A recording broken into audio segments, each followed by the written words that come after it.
السلام عليكم ورحمة الله وبركاته.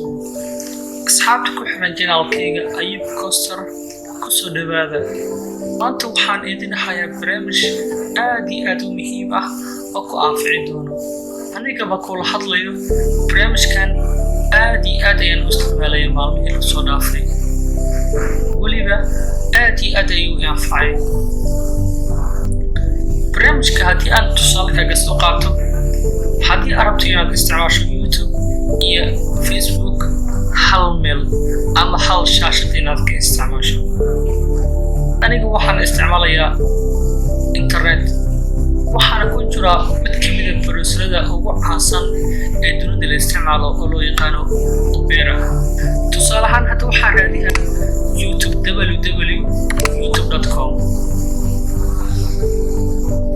markuu sidaan igu soo baxo, waxaan ku qorayaa mid ka mid ah YouTube-ka aan rabo inaan daawado. waxaan ku qoray tusaale ahaan Ayub Coaster oo ah YouTube-ka hadda iga daawanayso. fadlan waxaan kaa codsanayaa inaad dhahdo subscribe adigoo mahadsan. okay, kabacdi YouTube-kii ayaan ku dhuftay. kabacdi qaybta video ayaan tagaa. markii aan tago, waxaan raadiyaa fiidiyaashan mid ka mid ah inaan daawado. tusaale ahaan waxaan rabaa fiidiyogan aan aad u xiiseynaya inaan daawado. waan ku dhuftay. okay, fiidiyogan ayaan rabaa inaan daawado. waxaan rabaa asxaabteyda inaan la sheekaysto. intana waxaa ku jira mid ka mid ah asxaabteyda oo aan rabo inaan la sheekaysto. okay, haddii aan qoraalka u qoro haddana fiidiyoga waan rabaa inaan daawado, waxaa qasab igu ah in aan qaybta YouTube-ka mar daawado, Facebook-gana aan tago, asigana asxaabteyda la sheekaysto. laakiin arrinkaas aad ayuu igu cuslaaday.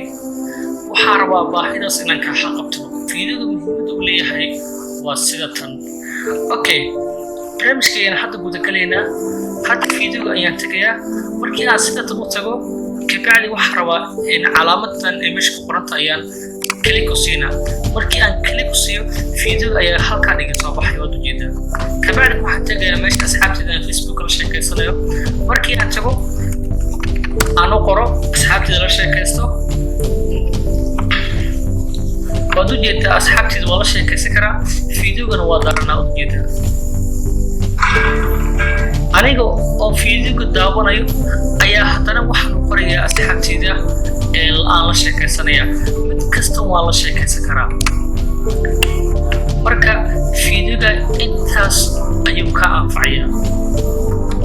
hadda waxaan ka isticmaalayaa YouTube-kii iyo Facebook-kii hal meel ayaan ka isticmaalayaa.